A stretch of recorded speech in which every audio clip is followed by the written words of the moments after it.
Welcome to another episode of Leading with Empathy. In this episode, I had a really good opportunity to sit down with two lovely people.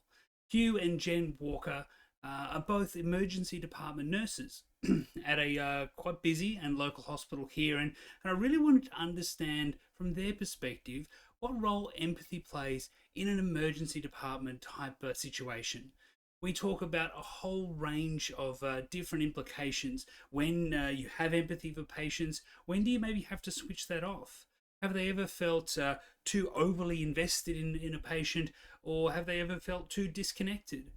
We talk about the challenges of working in a team environment under those extreme circumstances, and also the role of prolonged anxiety and how they are able to switch off and distance themselves enough to make sure that they're at their best. This is a beautiful conversation. It's fascinating.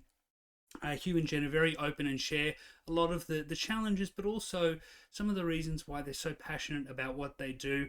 And, from my perspective, it is so important that we have people like them who are willing to do these important jobs and sometimes some pretty personal sacrifice in amongst all of that, but do it with such passion. And I think you'll enjoy this discussion on leading with empathy in an emergency department. All right, I'm really excited. Welcome. Thank you. Welcome, Jen and Hugh. So great to have you here. So you're both ED nurses at one of the a very busy local sort of hospital here, and I just thought it'd be great to get your perspectives on your world, how empathy plays a world, because it's such an emotionally rich environment. And so I want to sort of maybe get a sense of where do you think this idea of empathy or understanding the emotions of others is important in your role and what you do? I think it's something that's drilled into you very early on, and it being a natural emotion that we do or don't come across or place emphasis on personally.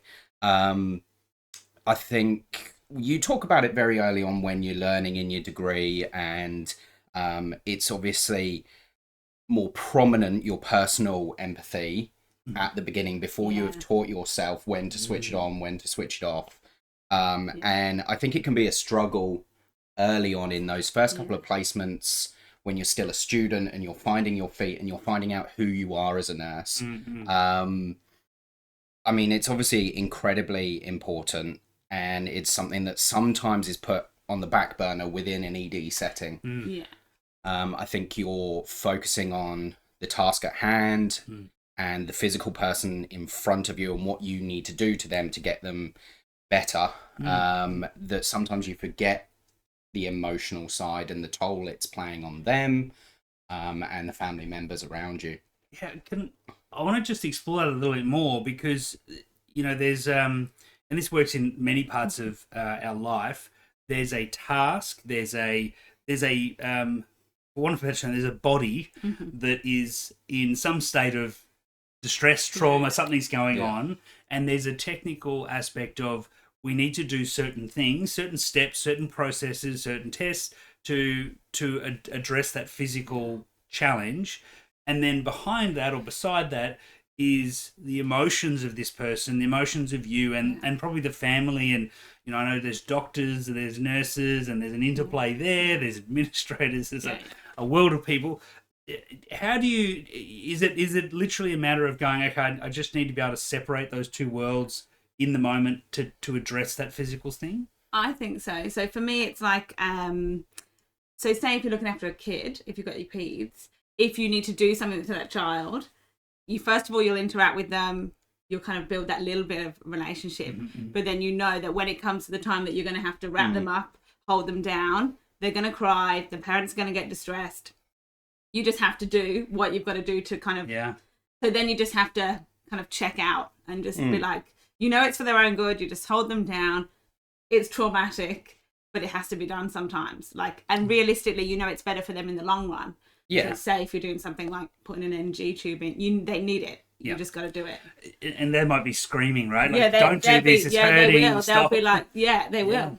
I think, as you said, though, the important step is building that rapport first. Yeah, right. Getting that interaction in beforehand at least certainly puts my mind at ease that I've made an attempt to show empathy, to show a connection, and that I'm not purely task driven and I've got to do this to your kid.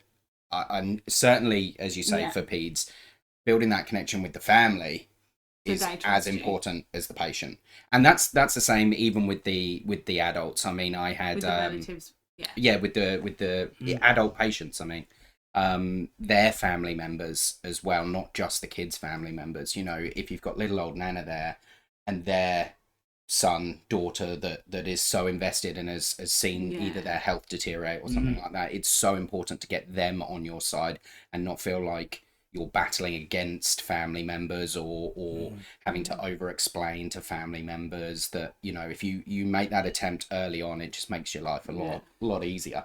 And I imagine that with all good intentions, that doesn't always work. You know, so and you know, for whatever situation, you'll find yourself where you have to play that, you know, that balancing act, or that make that choice. Am I just going to push forward and do this, even though it's going to potentially cause more, for want of a better term, distress? Or do I take a step back and maybe try and get the emotions under control before? How do you know? I guess it depends on if it's time urgent. Like, so if it's, they need this, you know, this child's deteriorating quickly, it's got to be done now. If you're in a more kind of stable child setting or a stable patient where you've got time maybe to build that relationship, say this is what's going to happen. Sometimes you'll just be pulled from the floor and be like, can you just help hold this kid? You just come in and be like, hi, I'm Jenny, I'm just going to hold you, you know, that's all you've got. And if it needs doing then, it needs doing then. I think that depends on how urgent if you've got all the time in the world, then there's normally a clear-cut line. You know when something needs to be done or not. And I think it's, again, over time, it's something that is more difficult at the beginning, judging those situations. But over time, and I think being comfortable in your setting is really important as well. Because if you feel uncomfortable within your setting, I think all of those decisions are slower to process, and awareness is impaired. So I think over time, as we've grown in our emergency skills and within that one department, it's a lot easier to switch on and off. To know when, you know, if I don't do this now, it's not going to matter. It's going to be much work. So that's a tough choice. It's a critical choice. You know, you have to make it. What happens inside you when you know I've just got to go forward and it's going to cause it's going to be rough. a problem. This isn't going to be fun. And, you know, because it's easy. I'm consciously thinking, yep, I can imagine the mechanical side of this makes sense. And you can go, yep, that makes sense. But what impact or what happens inside you in that situation? I'm thinking of the other day when I had to hold a little kid down, but I'd already held this child when the mom went to the toilet. She was quite unwell. So I'd kind of I liked the child, I liked the mom, you know, and then we had to hold her down and they couldn't get the cannula in. And so I knew I had to detach, I was holding her down, but sometimes you're really my eyes were welling because I was like, this is rough. This is really rough. And they couldn't get it. So most of the time when you hold them down, it's relatively short. She was so unwell, we needed it. And then, so they had to try 3 or 4 times. So it was quite a prolonged period of time. I think that's a good point there in terms of when it's unexpected. It's pretty rare. It doesn't happen all the time that you get that unexpected moment that catches you off guard. But I think that is the moment where you really need to center yourself, compose yourself, and reaffirm that you're at work. It's not personal.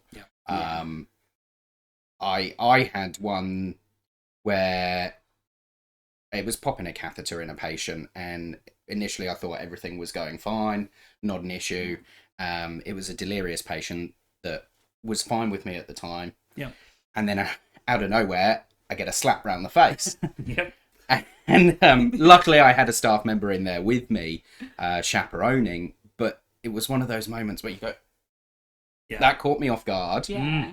You just got to take that second. And I think, again, having staff members around, Yeah. the clinical setting itself is great in, you know, it's detached from normal society. Yep. It's clean, Yeah. it's clear, it's very black and white, you know. Yep. And I think that's a good environment to be able to switch off and detach yourself. And that helps. But let me just play that a bit. So, because I imagine if I'm at McDonald's or you know at Woolworths or whatever, if I'm in another environment and a worker gets slapped, their first reaction isn't, all right, I'm just going to calm down, get back and do my job to help this person. Just going to carry on. It's either, fight or flight. Like there's a natural human response is, okay, normal proceedings have ended and we're in somewhere. Yeah. But for you, that's not possible, right? It's like, well, I've got to Carry on. Yeah. So I imagine there are times when you would... But, you know, someone slaps you probably isn't cross that line necessarily. Not if it's not intent, like as in if it's delirium. So if it was an aggressive patient who then slapped you, potentially you would then. Yeah. I think we do get adequate training around occupational violence. I think, again, it is talked about. We're encouraged. Well, I mean, we have to report every instance of things like that. You do feel supported. There is follow-up. You know, we do get personal psychology, you know, Benestar and things like that. There's appropriate support in place. But yeah, it happens more often than you would think. Yep. In some ways, that's a good thing because it becomes less unexpected. Okay. And you are on the lookout for the signs around things like that happening. So it's a funny way to frame it, isn't it? Luckily, the violence happens enough that I'm used to it. Yeah. Which is not what you said, but it's sort of basically. And I imagine that can that sort of behaviour can easily make you detach more. Yeah. Have you ever felt too detached, too sort of separated from the fact that it isn't just a sack of meat on the other side of this, it's a person? Has that ever come up? I think if the patient's unconscious, it's easier to detach. If they're unconscious and alone, effectively, you know, because then their body. You're just treating the kind of the problem at the time, and then and you've got no rapport at all with the patient. They haven't even. I think the attitudes of the patient can impact my ability to maintain empathy. You know, if they are, you know, 100% compos mentis, and they just have a really poor attitude, whether that is situational, personal experiences of themselves or not, you know, we do give them plenty of chances. We make them aware that, you know, we're people too. We're here to do a job, and poor attitudes are not appropriate or acceptable. Yeah. But if that's continued, then there's once or twice when you've been like, no, you can wait for your pain medication. I've got other patients. Yeah, right. Yeah.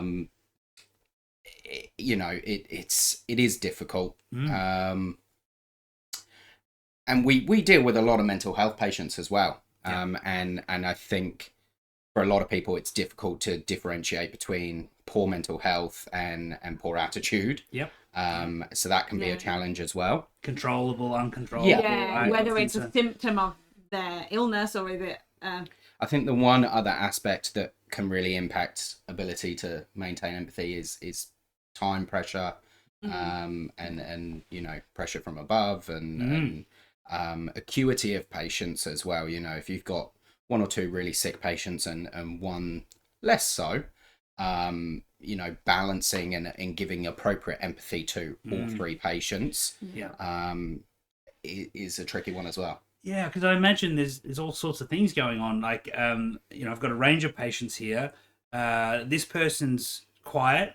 They don't seem like there's, you know, they're normally the sickest ones, right? Yeah. And so, this one over here is making lots of noise, Yeah. and so they get all the attention. But actually, I've got to try and have a professional lens over that to go, who's actually, you know, who merits. Which is a terrible. It is. Yeah, that's the tricky thing is you do need to balance work stuff, empathy, all encompassing, you know, part of your role, and it shouldn't be that way. But that's the top. I mean, that's the same in all yeah. of business, isn't Yeah, it? You know, previously I worked in sales, and you've got to balance everything. And whilst you want to give 100% to everything, you know that's not possible. Yeah. It's just a little bit harder when there's a human face. Yeah. Well, that's the thing. So it's this extra layer because you've got targets. Yeah. You're going to have all sorts of different pressures coming on from administrators. You've got procedures to follow. There's compliance and all of that risk management type stuff that floats around. Audits. Around, your own things that you're trying to battle with your peers and other doctors and those sorts of things. I know those relationships can often be interesting. And then at the end of the day, if you're in sales and you get it wrong, you miss your targets. All right, well, there's one person shouting at you. Yeah. The company doesn't make a bit of money.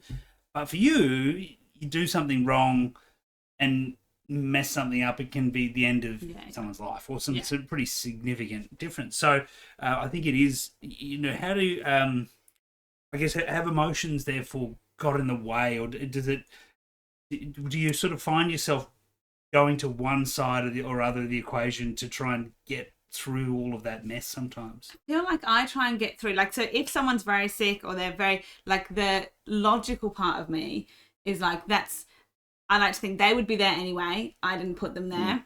Yep. As long as I do the best that I can, if they die, that's not my grief. I don't know them anyway. But sometimes that's hard. Yeah.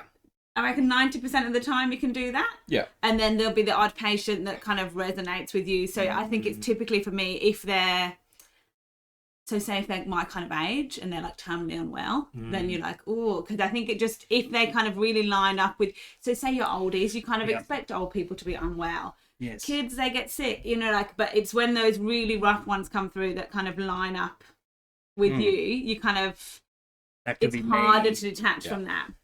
Yeah. But I think you have to you can't take on all of everyone's emotions from me. Imagine how many are there.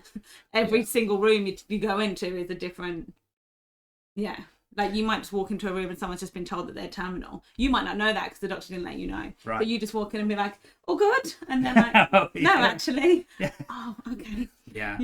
I think for me, when I have done something that hasn't provided optimal care, they're the ones I find it hard to park and put away. When you have impacted negatively, whether it's a very small thing or a major thing, you still think, I didn't do my best. And again, as you say, in sales, the company doesn't make as much money. Yeah.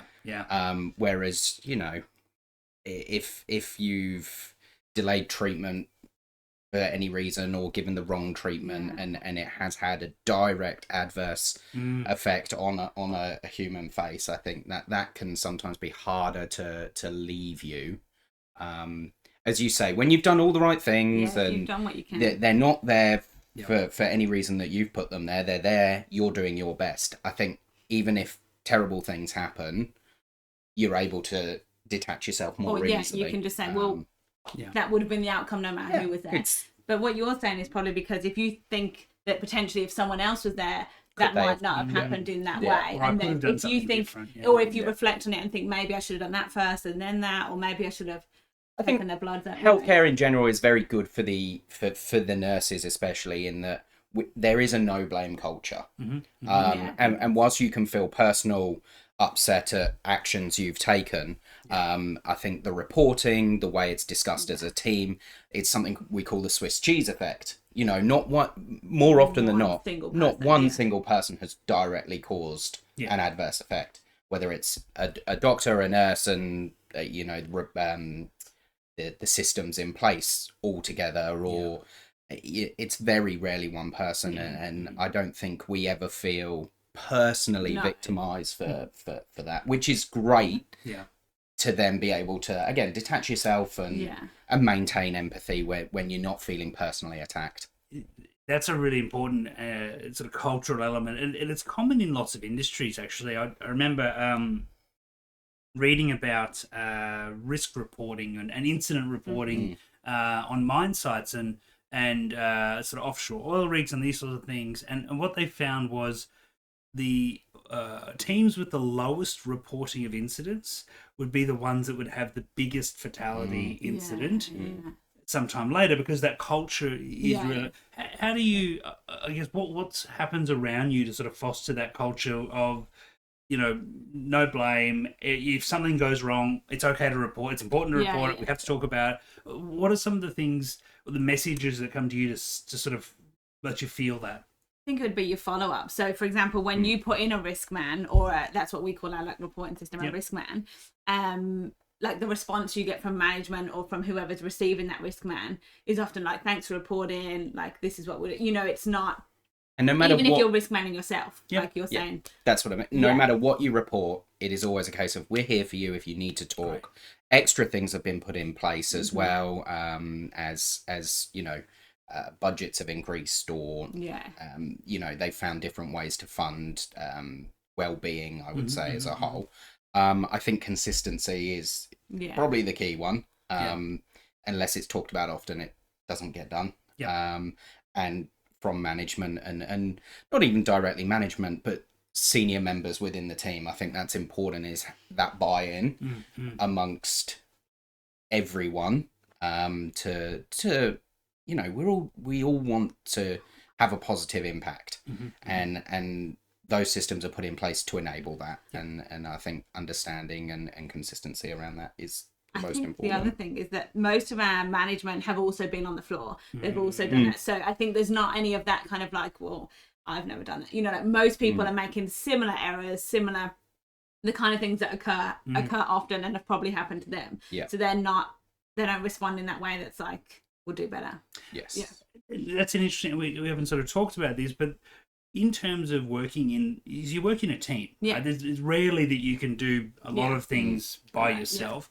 How do you sort of build that and maintain that sort of support with each other, empathy with each other's situations, and because if there's, again, go back to a sales team, if there's a bit of complaining or, tension, it's a problem, but no one's going to die. Whereas if there's, if you say, I'm not going to help that person because they, said something, that can be a problem, right? I think it's definitely it is evident, and I think it's those members of the team that disassociate themselves from the rest of the team, or think they're above the rest of the team, that causes the issue, that younger members of the team that haven't been there as long are apprehensive about approaching those people. I think apprehension of how they will be received by simply asking a question that they're not sure of, is probably the biggest area of errors happening, or potential of errors happening. Because then they go to other newer people who might not have the knowledge that the person they initially were going to ask has, because they don't want to go higher. Is this the right thing to do? Or I don't want to ask that person. Maybe let's try it. I'll give it a go anyway. Right. Again, it's always the stakes are high. And that trying to work through that's challenging. And I think length of time helps. You get to know the ins and outs of certain people and their personalities and attitudes, and again, you're able to disassociate yourself from that person and go, no, I'm going to do the right thing by the patient. Doesn't matter how I'm received or the attitude that I get back. And it takes a bit of confidence to do that, and a bit of self-belief that it doesn't matter, and that's not a personal thing. That's just how they are. We need to work around that. It's fascinating because it's all the things that happen in lots of teams. It's just in such a heightened environment in some ways, and I guess we'd love to explore what sort of, when maybe frame it this way, when a patient comes in a high emergency, critical, where all hands on deck, I imagine that you would get a bit of a surge of adrenaline. Anxiety response starts to kick in. What do we have to do? So, which is a perfectly normal thing, right? Often we talk a lot in modern world about anxiety being bad, and I think we conceive that actually prolonged anxiety is bad. Anxiety is useful. An anxiety response, high levels of adrenaline focus, great in short bursts. But I imagine if you're working, a 12-hour shift where you might have several pretty intense incidents, very low levels of sleep, you don't get to look after yourself, right? Yeah. And maybe I'd love to expand on what does a shift look like, or what is it? What are sort of the parameters there to give people an appreciation? But is that happen often? You have this sort of these hits of anxiety over and over and over. The days that they come thick and fast. You tend to find, it's days like that. You get a very sick patient, and then you might do an hour's worth of something with them, and then you'll get another very sick patient, and then you do start to get that because you haven't been able to kind of gather yourself from the last one.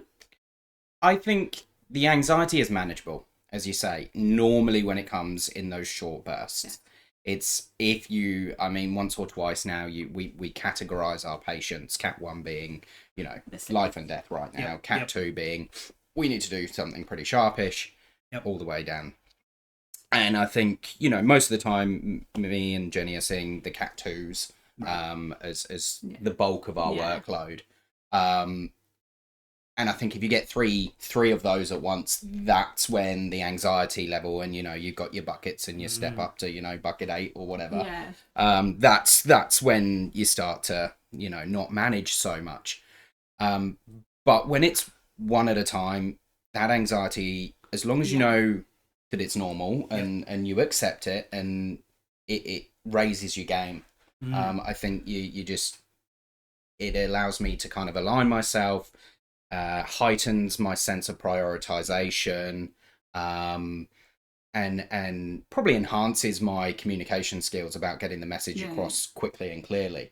And I think that's fine. But as you say, it's if you get it. And I think that what you actually stressed about then, though, when you get multiple, is that you're not going to be out. For me, it's like I'm going to struggle to provide optimal care to all 3 of these people who need to be seen within 10 minutes. Because I'm only one person, and you've got. That's when you need to start then trying to get help. And then typically if you've got 3 of those, it means everyone else is already busy. Yeah, right. And so that you're going to have to prioritize within that category of high priority because you're not going to be able to do everything within that time frame. And this might be different for different people because I'm just trying to think of what would happen in my brain in that situation. And I would imagine that having that emotional thought process, having empathy for the people side of that, in my mind, I would imagine I'd just go dial that down, tasks to do. And so, when you're in that really high pressure situation, and if I'm thinking of it from the other side, they don't know none of the patients or the families know that you've got all this on your plate. They're just going, just help my person. They're of course they're number one. So how have you seen that? Do you feel that sort of the empathy starts to fall away when we get really busy?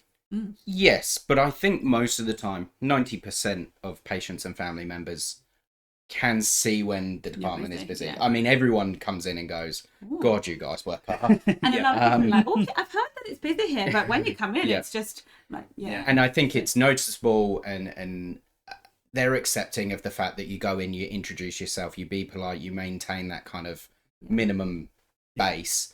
And most of the time they know that you're there to get the job done and you need to get things done quickly. And it's okay. But you're 100% right. The empathy does fall away, and you do need to really zone in on what needs doing now. And I think that's okay. You'll get the odd patient that, you're not being very nice to me. It tends to be those ones with the poor attitudes, and you've kind of got to think, okay. Or they'll be, you've got your 3 Cat 3s and they want their 3rd cup of tea of the day, and you're like, you're just going to have to wait. And then, then they'll keep calling, and then that's when you're like, it's not. That can be the challenge of nursing is the patient's understanding of our role. It's changed over the years very much. My mother was a nurse, my grandmother was a nurse, and their role compared to what our role is now is very different, but also nursing within different aspects. You've got your GP nurses, you've got your mental health nurses, your ward nurses. We have a slightly different angle within emergency, and I think that can be a Yeah. challenge sometimes of what people expect we should be doing. Yeah. Um, I think that I can make myself kind of feel better about dropping that empathy more, because I feel like once they go to the ward or wherever they go, they'll look after their holistic well-being. right. Effectively, it's not our priority in ED. It's not. it can be We our job can to do start it and to we can do the recognise it, referrals and identify it. but we're not about to send them home with no. If we are sending someone home and we're concerned, then that's our. But typically, we'll be sending them to a ward, or they'll be going home with their loved Family ones, members, and Yep. that's effectively not our primary issue there. Yeah. Yeah. Yeah. Holistic well-being. I'm sure you never do this, but did you have the thought of, that person's annoying, I'll just give them an extra bit of sedative and we'll... I really like it's not charted. Of course we wouldn't do that. But again, these are sort of, I guess, when I'm thinking about people who aren't trained in this space, the opportunity for behaviours to creep in just to manage your own, how you're feeling and stuff. What's an average shift? Like, what's a 12 hours. 12 hours? Yeah. Right, so you'd start at 7 a.m. 7 a.m. till 7:30 p.m. 7:30 p.m. with a break or two in there. A break or two. Yeah. Yeah, so normally on a Typically. day shift you'll get a 20-minute morning tea, half an hour lunch, half an hour dinner. Night Right. shifts you can arrange it a little bit more personally. You can choose to separate your breaks, bring them together if you want Right. to get a bit of a rest in there.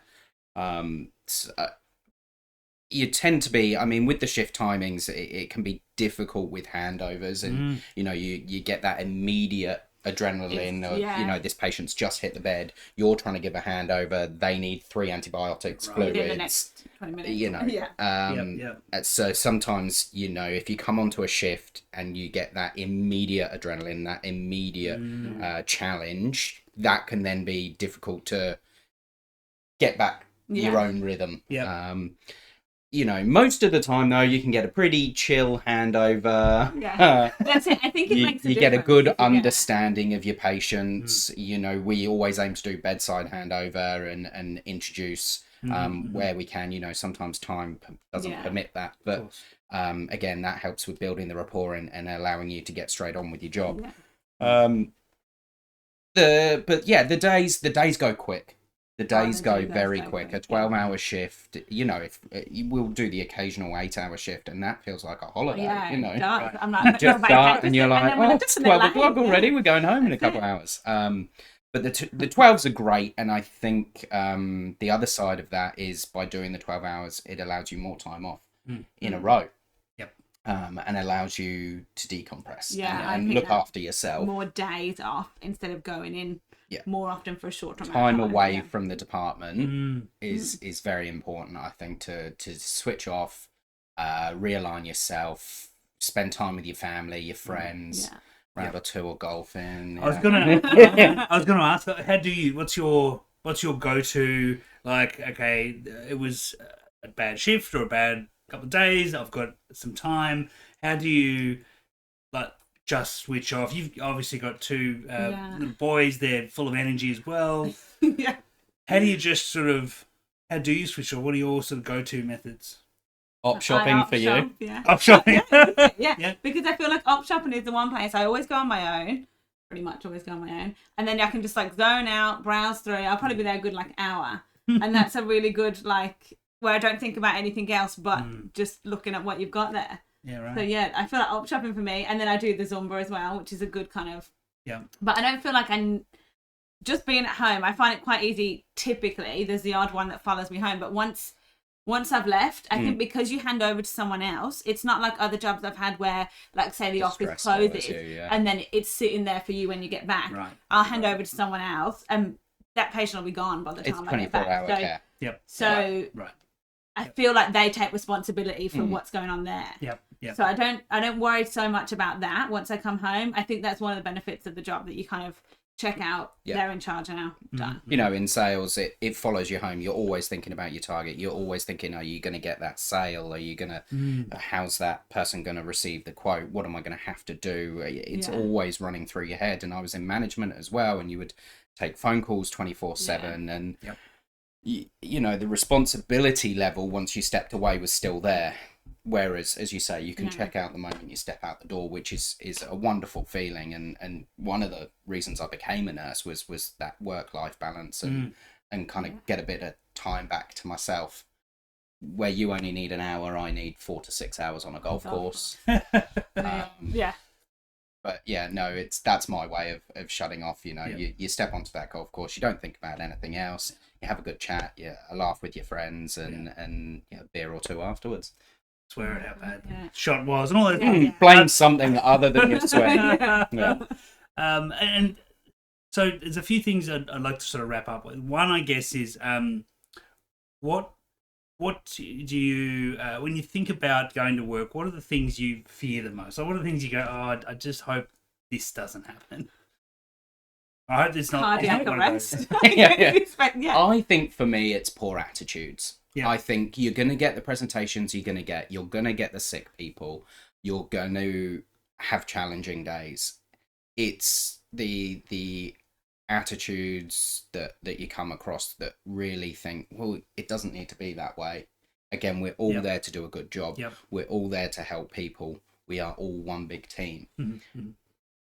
Personal attitudes don't need to come into it, and it's that kind of good behavior, bad behavior, above the line, below the line expectations that I find challenging to deal with for me. For me, it would be multiple sick patients at once. That's the kind of and sometimes you can try and get help. You can try and escalate as much as you can, but it's sometimes that's it. They're already maxed out, and so you've just got to ride that wave then. And I think you get better at being like, you can only do one thing at a time, and you're better off to just do your one thing then you can't do everything for everyone. So. And people are pretty good. Generally, the team, if my patients are stable, you're checking on other people. If they can see that you've got 3 cat 2s, if they can, they'll typically come over and help. Yeah.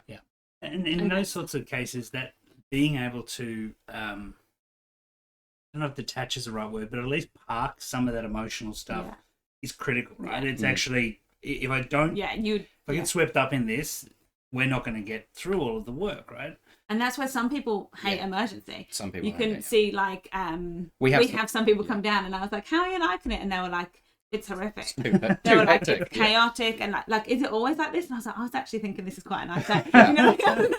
Like I think if you are too, if you're too empathetic, I guess, too spending time with your patient, which arm would if you're kind of too, you just suck up all that time and you can't actually provide good patient care because you're just faffing around, you kind of just, and they don't like that.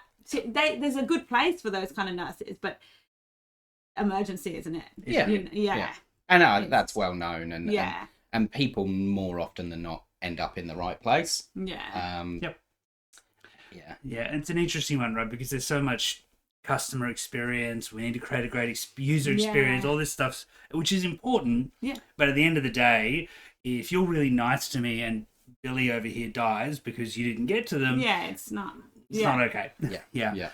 What second to last question? What do you really love about your job? Like, you mentioned the hours as part of it. But what sort of keeps you passionate when you think, oh, I've got all these patients and I've had a nightmare person. Why don't I do something else? Well, what keeps you coming back? I think if I feel like I've made a good difference and I can I think in emergency, the benefit is we do get to see quick fixes. You might get a patient who lands on your bed very unwell. By the end of your shift, they might be looking a lot better.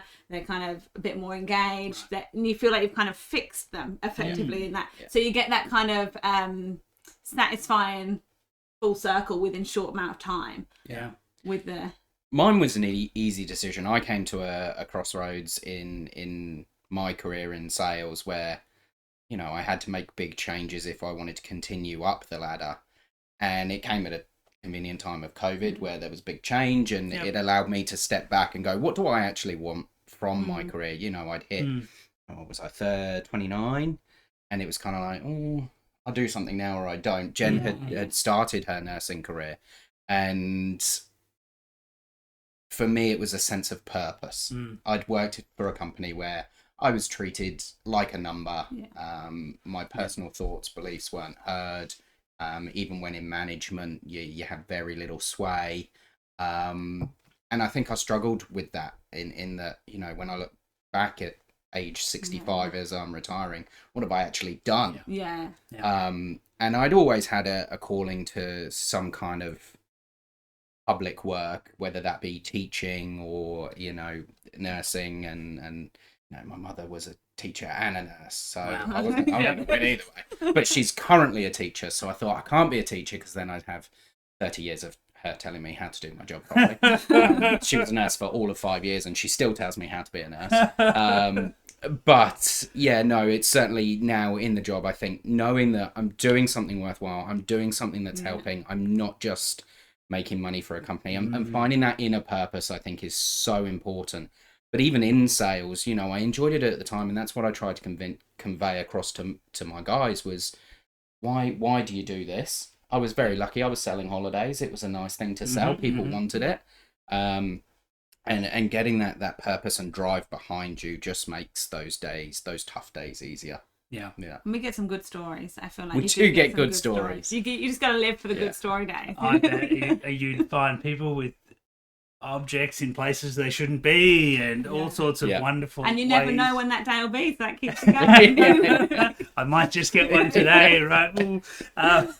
The last question is really, if someone's listening and they find themselves in an emergency department, they're surrounded by doctors and nurses, what one thing would you ask of them to make the whole experience better? I think if they're just grateful, if a patient is grateful, like if you take them a drink and they're like, thank you so much, that's actually rare. People don't, you know, if people are appreciative, then I think if you're nice to the people who are looking after you, the empathy is going to flow your way. Yeah. Almost everyone's going there to do a good job. Most people in that environment are people. Yeah. They like to talk to people. They want it. But sometimes they just can't at that point. But if you're just grateful for whatever kind of input you get, then people will be nicer to you. And that's the easiest thing for people to do. Things like staying calm and level-headed, that's not possible. Hard in that kind of environment. You know, you're in pain, you're anxious, you're potentially on death's door. You know, that's not going to happen. But yeah, those basic human emotions that, you know, feeling appreciated and not abused is nice. Yeah. And it is rarer than you would think in that kind of right. That's interesting. You know, and it's such a simple piece, right? But the thing that can change whether you've had a good shift or bad shift is if someone goes, look, I know I was out of it before, but thank you so much for looking after me. Yeah, awesome. Well, look, thank you both. You know, the work you do is so important, undervalued. I'm sure you'd agree. And without it, you know, lots of people would lose their lives. So thanks very much. It's been great to have a chat. Thank you. Until we play golf again. Yeah.